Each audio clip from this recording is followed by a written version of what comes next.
go. Well, hello to all of you. Welcome.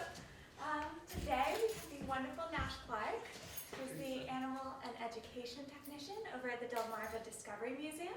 They're having their Decoy Heritage Days this coming weekend, so be sure to check that out.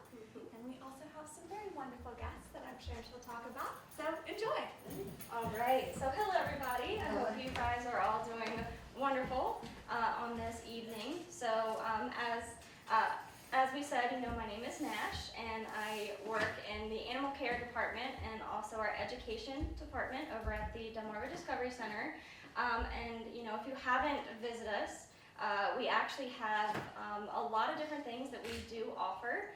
So not only do we offer, field trips, private field trips, and not only just for, school groups, we do it for any group, but you would actually have the entire, day. You'd have pretty much your pick of when you want to be there, and it would be every Tuesday and Wednesday. We do offer those, and we do offer a lot of different programming, so a little bit of history, some of our Native American history that we do have here on Delmarva, and then also, of course, a lot of different animal encounters and animal related programs to kind of help out our native wildlife and our ecosystems. And of course, we do have our Heritage Festival coming up this weekend. So we are going to be doing that. It's going to be Saturday and Sunday. It is free admission, which is wonderful. And not only do you get to come in and see all of our exhibits, we are also going to be doing a noon otter enrichment for Mac and Tuck. And if you don't know who Mac and Tuck are our two North American river otters. They are always up to mischief. They are really wonderful to have with us at the museum. And you can come, of course, on Saturday we're going to be open at 10 a.m., so 10 till 4. And then Sunday we're going to be open 12 till 4. And at noon we will be doing a really special ice enrichment. So we're going to be hiding lots of fish, and you can watch our otters eat lunch, and we'll give you a lot of really cool fun facts about them. And during the program we are going to be bringing out a bunch of different items to talk about and let you guys see, and how you can help out otters here on the Eastern Shore and help out their population. Now we also have a couple other things going on as well. So of course we're going to have over 35 different ribbon carvers there. We're going to have a really big demonstration going on. So all throughout you can kind of make a big circle throughout the museum. We are also going to have the Pocomoke Indian Nation there as well, and showing some traditional decoy making that they would have done back in the day. So that is one of my favorite things to check out. And we are also going to be having food vendors on site, and also tailgaters, so you can come, you can kind of walk the parking lot and look at all the items for sale. Definitely one of my favorite things to check out. And we also have, a touch pool within the museum, so you can come visit Harold and Harvey, our two new additions to our touch tank, which are our horseshoe crabs. And of course we do have some flounder in there as well, and it's just a really great place to come and learn a little bit of our history here on the Eastern Shore. Now we also offer birthday parties as well, so if that's something that you're looking into, definitely come and have your birthday with us at the museum. You can have your pick of whatever program you want. We do a snake encounter, not for everybody. But we also, of course, offer the touch pool and some different ones. So that's always a fun time. Now I see we have a guest that really wants to come out and show himself. So we do have a lot of different animal ambassadors over at the museum, and this is one of our animal ambassadors. So say hello to Mr. Lafayette. So Mr. Lafayette, he has a lot of personality, a lot of sass, and he really likes to help out his fellow terrapin, his species. And we do a lot of programs kind of based around what we can do to help better our ecosystem and protect our native wildlife. And he is one of the best. So we'll take him out and let kids kind of understand that when we do find wildlife, we really do want to kind of leave them where they are, and we want to try to help them out as much as we can. He's definitely one of my favorites. Very active. What do you think, buddy? He's very excited to be here. Now we also, of course, have a wide variety of different animals. So not only turtles, we do have snakes, and of course we have our river otters. Now in here, we can't not introduce you to Mr. Gary. So this is, we call him Senor Gary. He has a lot of sass. I think he has the most personality out of any turtle that we have in our care. But he is a eastern box turtle, and of course you can find these all over Delmarva, especially during the summer months. And one really cool thing, they can actually live to be over 100 years old. So they sometimes can push 130, I believe is the oldest one that I have heard of. Now, of course, Mr. Gary, we only have him because unfortunately he was hit by a car, but at least we can try to help out his species and give little talks with Mr. Gary. And he definitely loves coming out and being around our children when we have them come over and try to do our cold-blooded friends talks. So that's another option that you can do for special programming. We will not only bring out some of our turtle friends, we're going to bring out our snakes and teach you a little bit about the difference between warm-blooded and cold-blooded, which is really amazing. What do you think, Gary? He knows I did promise him some extra earthworms if he was on his best behavior. So I think he definitely is going to hold me to that one. What do you think, Gary? Can I ask you a question? Mm-hmm. At 150 years old, is he over 100 years old? Is he still that same size, or does he grow a little bit? So he's probably going to stay about the same size. Females, though, they will get quite a bit larger, and that goes for most all turtle species. So they have to have that extra room to carry those eggs, and especially the box turtles, they're so unique, And unfortunately, right now they're listed as vulnerable, which is kind of sad because they are so special. And they're so important to us here on the Eastern Shore. So we want to kind of do our part. And of course, if you ever do find a box turtle that needs help crossing the road and you can do that safely, please do that. We will all appreciate that. And especially because the ones crossing the road, 9 times out of 10 in the summer are the females. And they're trying to just get somewhere to lay those eggs that they feel safe. So we definitely want to help them out a little bit, that's for sure. And one other cool thing, I'm sure you guys probably already know, but if you don't, it's a really cool fun fact. So 90% of the time with box turtles, you can tell if they are a boy or a girl by looking at their eye color. So with Mr. Gary, he's rocking those bright reds, and red or orange would be a male, and the ladies usually have yellow or dark brown.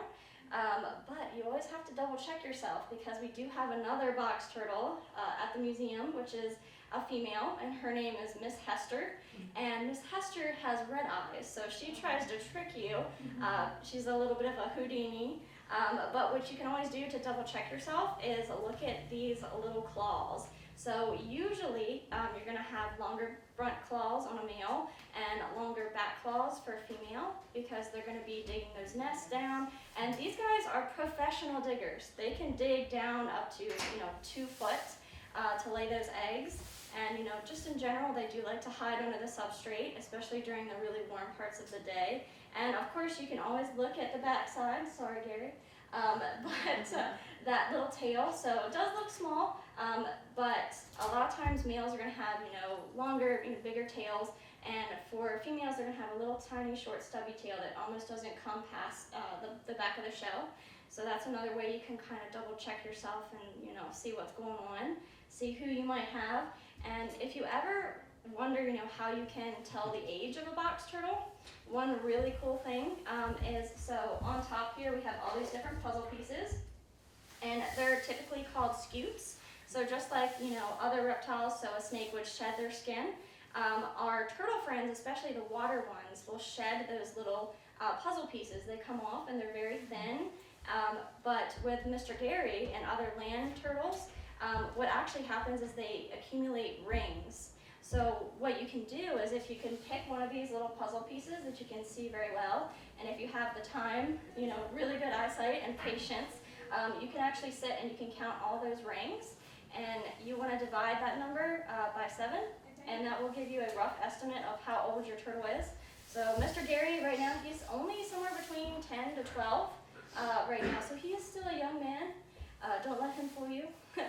And of course, they do call them box turtles because they have that nifty little hinge, and he can actually completely pull inside his shell to defend himself if a predator were to come up.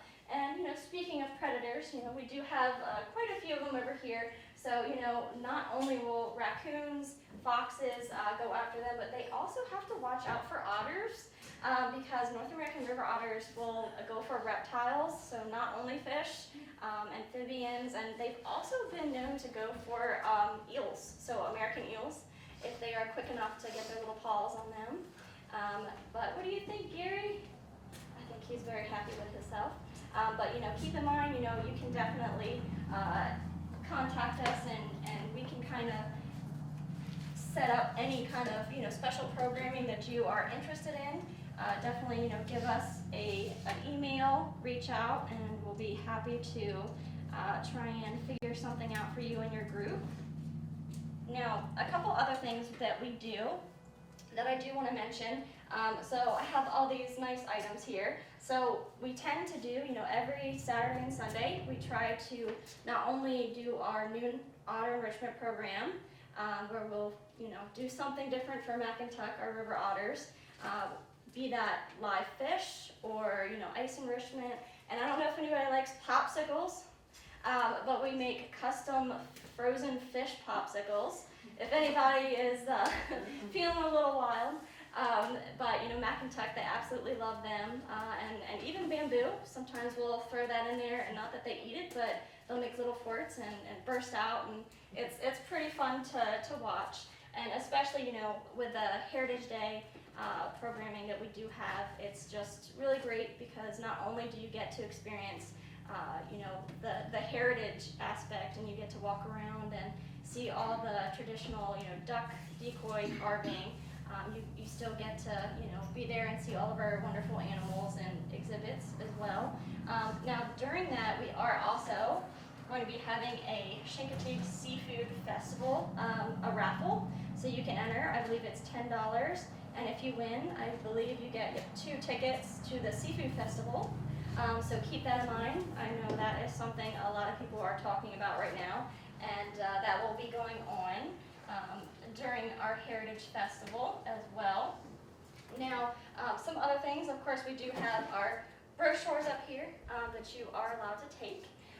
We do have a wide variety of things as well up here to take a look at. Now, I did bring this out because I want to talk a little bit about, during the summer. So we do offer Shark Week during the summer, sometime in July, and we may very well extend it to be during the month, a certain day. And what we do have a brown banded bamboo shark, and we actually bring him out for programming during Shark Week. So definitely, keep up on our Facebook page, our Instagram, and our website, and be sure to, check in with that as well, because we do a whole shark program, and we have different exhibits, and we definitely are trying to get some new exhibits going as well.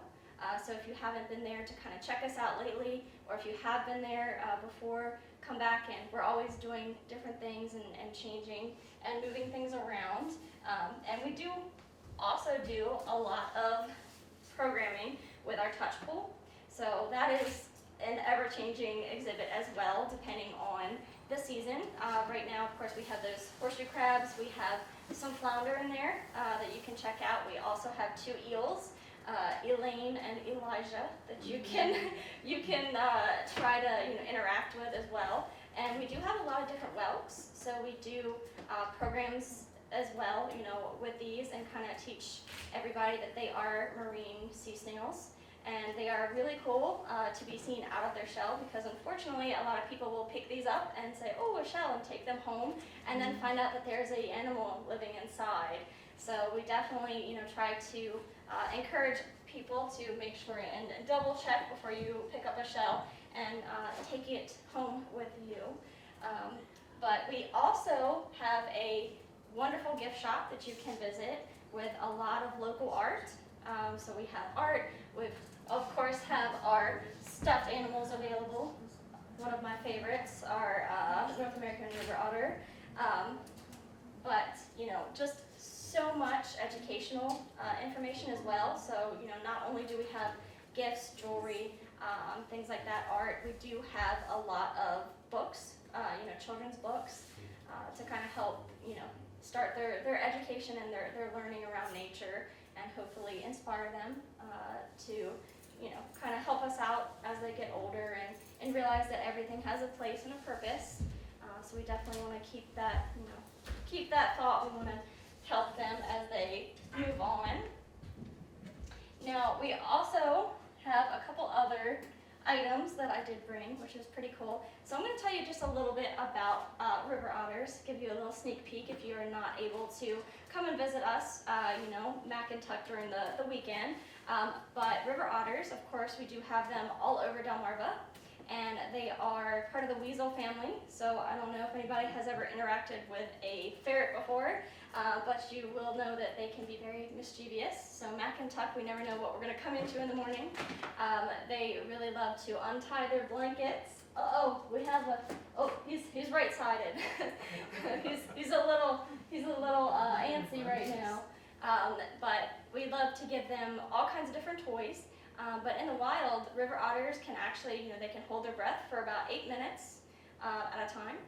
They can also dive to about 60 feet to catch food. And not only will they eat, a lot of fish, we do go through quite a good amount of fish over at the museum. They have a super high metabolism, and they actually, have to be fed 3 times a day, breakfast, lunch, and dinner, and of course snacks in between, because everybody loves snacks, including myself. But they are super special. Now they actually have 36 teeth when they're full grown, and this is really nifty. This is a 3D print of an adult river otter skull, and an adult is going to weigh anywhere from 11 up to 30 pounds, and that's one way that they are different than sea otters. So sea otters, they are going to be a lot bigger, so pushing 70 pounds. And one big difference is the fact that, our river otters, they will not only tend to bring their food up on land to eat it, but, with a sea otter, we all know they kind of flip over and have a nice little picnic there on their tummies out in the water. So that's one way you can help to tell the difference. Now, they're also an indicator species. So that's why we want to, help and kind of push the fact that we need to clean up our coastal bays. And we want to really help and keep everything clean and clear, especially during the summer. We have a lot of tourists come in, and we have a big jump because once an area becomes polluted, river otters will leave. They'll be one of the first ones to kind of leave the area, and they typically don't come back. So we want to make sure we're doing our part to kind of keep their population up. Now, if you're ever out on the river, and you do see a beaver, keep in mind beavers are one of the North American river otter's favorite neighbors. And this is really funny because they don't have to compete with them because our beavers are herbivores. But they also, when they block those streams, create a nice little buffet area, easy to catch prey for them as well. So very cool, very interesting. But we just try to do all kinds of different programming, and the Heritage Festival, it's our 5th annual this year, so it is going to be really, really great, and I really hope to see a lot of new faces there because it is going to be a blast. And definitely, check back and check with our Facebook and our Instagram. We definitely appreciate that, and somebody is really excited to get out of his container right now. Do you guys have any questions about anything? You've been very informative. Thank you. I know our 2 residents over here are very excited to be here. What in the world? Would you like me to pick you? We're gonna take him out real quick because he's a little upset. But you can definitely, come visit us. Not only do we have terrapins, but we do have red-bellied cooters. Some of those really big river turtles that you will see, especially if you go over to the Pocomoke River, and we do have our eastern painted turtles as well.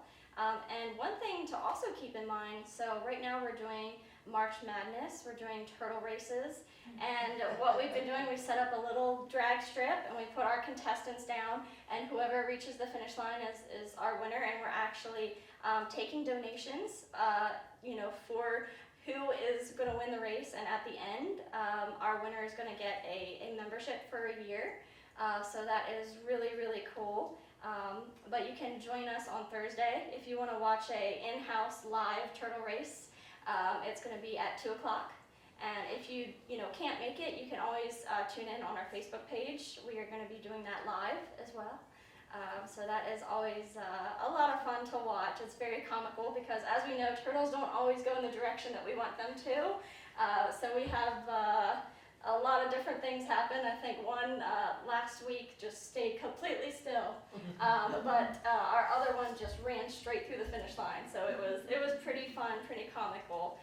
But anything that we can do to kind of inspire others to take care of what we have here on the Eastern Shore. And one of my favorite things that we do have in the museum, not only do we have the Pocomoke Indian Nation working very closely with us, we also have a steamship inside, replica that you can go up in, and you can kind of see, and feel what went on in that era and a lot of the history that goes with it.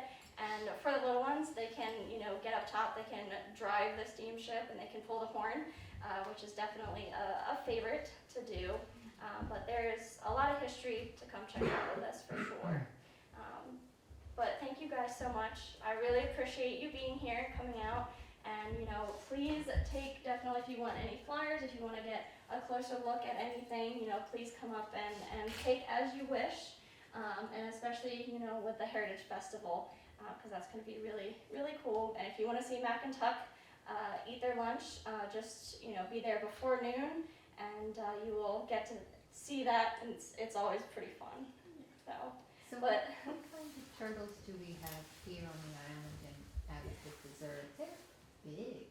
so you would definitely get diamondback terrapins for sure, because these are more of a brackish water species.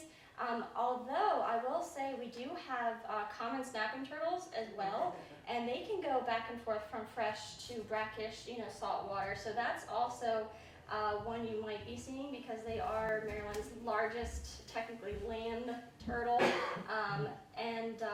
You may very well, I know there's people, it's unusual, but there's people who have seen box turtles over on Chincoteague. So you never know, but as far as the water turtles, definitely terrapins for sure, because the females can get pretty decent size, and it's pretty funny when you see the comparison, because we do have a female terrapin with us at the museum. Her name is Miss Scorchy, and when you put her next to Mr. Lafayette, she looks like a tank. She's a lot bigger. Yeah, don't take who's taking offense. But one of my favorites, they not only will be, they can vary as far as their skin color goes. So he is definitely, a little bit more on the grayer side, but some have that really, really beautiful pure white, and they do have the black dots. So they are really, really cool to see. Definitely one of my favorites. They have a lot of personality. Also like Mr. Gary. And I've seen otters out at the preserve Yes. in some of the canals. Now, what kind are they? It looked like a river It otter. is, yep, so that would also be a river otter.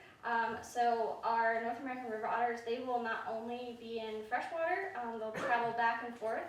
And one of their favorite things to do is find crabs, and also, they will definitely try to eat oysters, mussels, clams.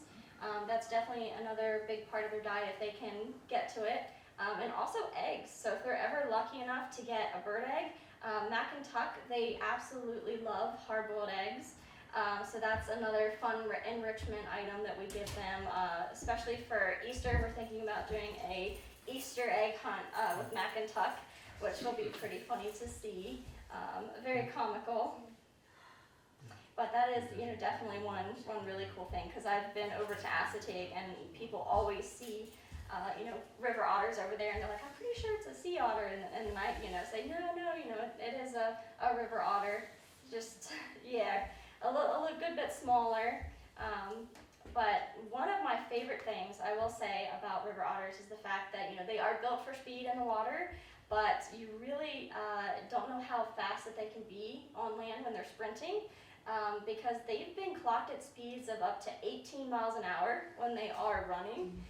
So I joke, never try to outrun a river otter. I know sometimes in the morning I'm running back and forth against the glass with Chincoteague. I always lose, but I give it my best. But they can be pretty quick, and in the water with those specialized paws and that big tail that acts like the rudder of a boat, they can actually go up to 8-9 miles an hour top speed. So, and they also have a specialized membrane that as soon as they jump into the water, their nose and their ears are closed for them. So very convenient, a nice little superpower to have. I know I've definitely jumped into a body of water before and not held my nose and paid for it after.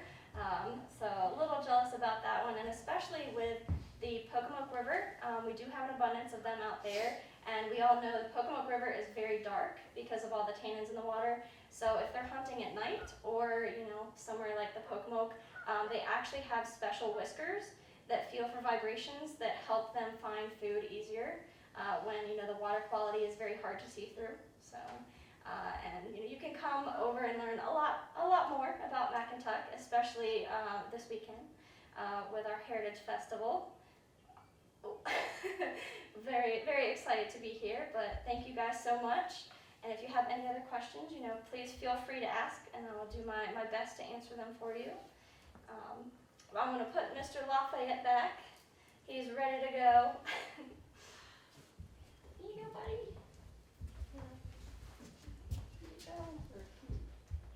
Very, very excited. But yeah, we do have a lot of different things to check out up here, if you so wish. But thank you for coming out. I really appreciate you being here, and I hope you had a wonderful time. And come see us, please, at the museum.